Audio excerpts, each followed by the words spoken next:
one generation. In regard to Pinchas, we go back to Aaron HaKohen. So Rashi cited the Midrash because the tribes, they were actually disgracing Pinchas, which we explained yesterday by saying that Pinchas' grandfather, meaning Elazar, his father's father-in-law, was Yisro, and he fattened calves for idolatry. And that's why he did what he did. He was able to do what he did, as we explained. This was to somehow relieve them of any guilt that he was able to do that action. He had no appreciation for what a Nasi was, or is, and therefore he could kill a Nasi, a prince, because he comes from that kind of background. So therefore the Torah traces his background to Aaron, who had a greater pedigree than Zimri, the prince of Shimon. Therefore he was able to do what he did. I mentioned in Rameir Simcha of Dvinsk that the characteristics which Pinchas had, he inherited from his father and grandfather. Whether it's putting his life in danger, because as it says in the Midrash, Pinchas had to experience a number of miracles. Firstly, that he should not be killed, he should have been killed. And Hashem sent a malach, an angel, to protect him, should not be killed. And many other miracles, to bring it to a level of Kiddush Hashem, as it says, that when he pierced them exactly in that location, in the genitals. He was able to lift them on the spear, just the sheer strength to lift them, that the spear did not break the weight of two people, that he was able to carry them out because the lintel was too low, it raised itself. They should have been killed immediately, they should have died. Hashem allowed them to remain alive, that when he displayed what was going on, the Chil Hashem, and what he did to them, he kept them alive to disgrace them. This was the idea. But it's very interesting. The Torah tells us that if Pinchas wouldn't have done what he did, I would have destroyed the Jewish people through my vengeance. But because you had displayed my vengeance by acting zealously as you did, therefore I did not destroy the Jewish people. But I mentioned him in the Midrash that Pinchas should have been killed. A miracle happened that he was not killed. Hashem sent an angel to protect him and to kill anyone who tried to approach Pinchas when he was doing this act of zealotry. So Pinchas was only able to carry it out fully as he intended to, only because of the miracles that followed. If not for those miracles, the act of zealotry wouldn't have succeeded. And Hashem says that because you displayed my anger through your act of zealotry, therefore I did not destroy them. But what was the impetus? What precipitated this? It was Pinchas cannot tolerate this level of Chil Hashem. As a result of that, all the Kiddush Hashem that he merited to bring about, which was only through miracle, actually caused the Jewish people should not be destroyed. So what do? We have to take the initiative. But because of the quality of the initiative, the initial act of zealotry, which was with intending to be killed, Hashem allowed everything to follow to correct all that was wrong with what took place. Over here, the Sforno is very consistent with his approach. He says, over here in his commentary, B'kinuas kinosi b'socham, he avenged my vengeance in their midst. So he explains, Sha'osadik mosi le'eni kulam. When he did his act of zealotry, it was in the presence of all the Jews. Kedei shebarosim zeh v'lo yimochu. So when he does this act and they don't intervene to stop him, yuchupar ala shalomichu beposhim. This will bring about an atonement. The claim against Klal Yisrael here was, how did you remain silent and watch such a desecration of Hashem's name and not intervene and not intercede to allow this happen? The passivity, watching and not doing anything, was the claim against Klal Yisrael.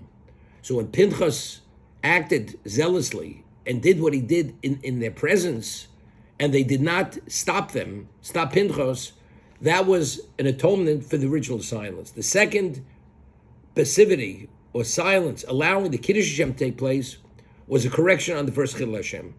The Sefarno explains the Chet Egel similarly. Relatively speaking, there was only a handful of people who did the Chet Egel. But what was the claim? After hearing the Aseret Dibros, 40 days later, how do you tolerate this kind of behavior? It was encouraged by the rabble, by the Erev Rav, but actually Jews participated, but the vast majority didn't. The claim against Klal Yisrael was, how do you remain silent? So when Moshe Rabbeinu says, Mil Hashem Elai, and a handful of Levim, or all the Levim, relatively speaking, were the smallest number, and everyone stood by and allowed it to happen, and they did not stop it, the second non-intervention was an atonement for the first non-intervention. That was the correction. Here also, the Sefarno is learning, Pinchas doing his act of zealotry, B'tocham in the midst, bring about this Kiddush Hashem, and they did not in any way try to stop him. They allowed Zimri, despite the fact that he was a Nossi, to be killed. That was an atonement, that was a correction on the first silence when they witnessed this and they said nothing. And that's the approach of the Sefarno.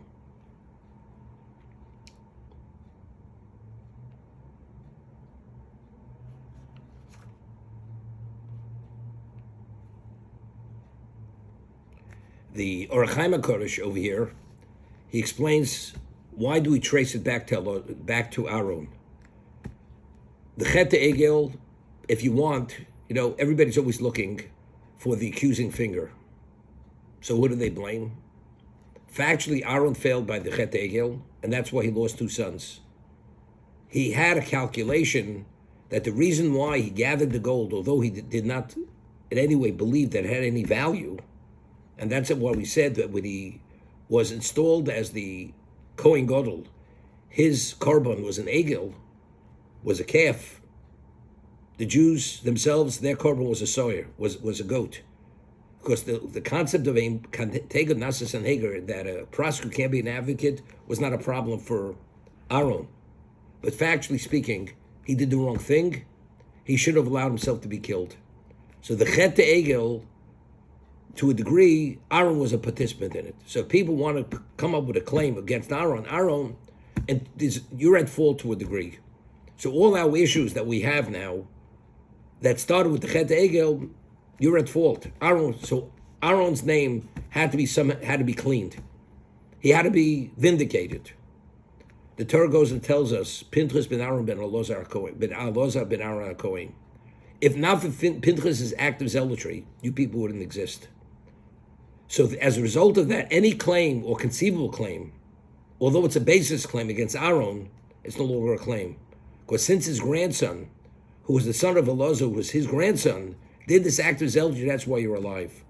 Therefore, I don't want to hear about it any longer. That's what the Torah is putting this to rest now and forever, that nobody could ever say a negative word about Aaron, that the reason why we have issues is because Aaron had participated, whatever degree, in the Chet Egel by gathering the gold and building the altar for the idol, for the idolatry, which was never intended to happen. So therefore, it's Pinchas ben Elazar ben Aaron HaKohen. I don't want to hear about it any longer.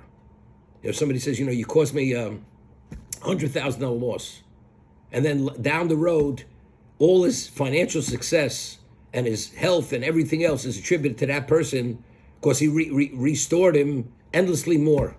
Person says, but don't you remember you caused me a $100,000 loss? He says, are you out of your mind? If not for me, you'd be in the poorhouse today. And it's totally negligible in terms of what I did for you. Your whole existence, every moment of your success is due to what I contributed to your life. So you come with me with a complaint that I caused you that loss. The same thing here, you're coming with a claim against Aaron. There's no claim against Aaron. Aaron is fully vindicated because look what his grandson, if not for Aaron, there wouldn't have been a grandson and you wouldn't exist if not for the Pinchas' act of zealotry. That's how the Orach Chaim HaKadosh explains it.